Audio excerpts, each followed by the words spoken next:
Spanish coach Oscar ব্রুজনের Bashundhara Kings ছাড়ার খবর ভিত্তিহীন জানিয়েছেন কিংস সভাপতি ইমরুল হাসান।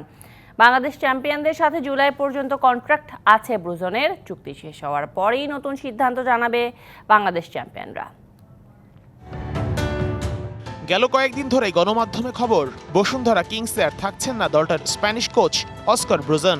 আরও স্পষ্ট করে বলতে গেলে কিংসই নাকি ছেড়ে দিচ্ছে ঘরোয়া ফুটবলে একের পর এক শিরোপা জেতানো এই কোচকে।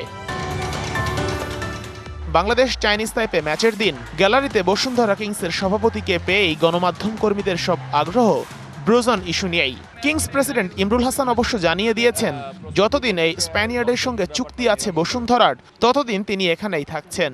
অস্কার ব্রুজনের সাথে আমাদের জুলাই মাস পর্যন্ত চুক্তি আছে, তো এই ব্যাপারে আসলে জুলাই মাসের শেষের দিকে আমরা বিস্তারিত বলতে পারবো। এখন পর্যন্ত কারোর সাথে কোনো আলোচনা হয়েছে না? অস্কারের সাথে যেহেতু আমাদের জুলাই পর্যন্ত চুক্তি আছে, আমরা এই ব্যাপারে আসলে জুলাইয়ের মাঝামাঝি। ঢালাইয়ে দৃঢ়তা, নির্মাণে নিশ্চয়তা, প্রিমিয়ার সিমেন্ট, ঢালাইয়ের রাজা।